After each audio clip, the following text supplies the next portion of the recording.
6 år gammel og har været udsat for overgreb af sin far. Han har været en vild dreng, og det var hans klasselærer i 0. klasse, der fik mistanke om overgrebet. Hun talte med hans mor og socialforvaltningen. Han fik hjælp og er i dag en velfungerende dreng.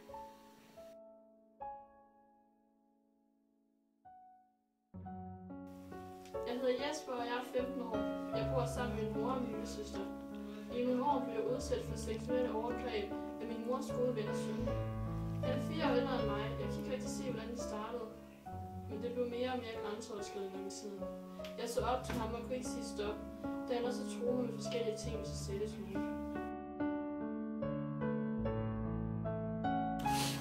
Jeg hedder Rasmus og er 8 år gammel. Jeg bor sammen med min mor. Min fætter, der er 10 år gammel, har nogle gange presset mig til at røre hans tissemand. Og så har han troet mig med at slå mig ihjel, hvis jeg sagde til nogen. Jeg synes, det var ulækkert at røre ved ham på den måde. Men jeg har fået snakket med min mor om det, og vi ser ikke min fætter mere.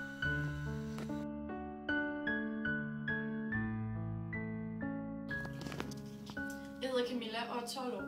Jeg bor hos min mor og min stedfar. Det er min onkel og min stedfar, der har udsat mig for overgreb.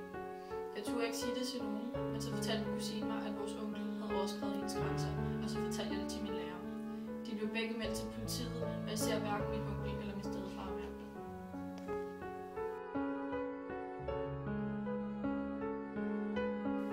Jeg hedder Lina og er 17 år. Min storebror er 20 år. Han har forgrebet sig på mig. Det stod på gennem flere år, et par gange om måneden. Til sidst fortalte jeg til min lærer. Hun kontaktede socialforvaltningen og sagde til min Alle de børn, der har været med i vores film, har været en gruppeterapi ved Sine Barfonden. De har fundet ud af, at de ikke er de eneste, der har været udsat for seksuelle overgreb af nogen, de kender. Vi synes stadig ikke, der bliver gjort nok på problemet, så spred budskabet og sig det bare.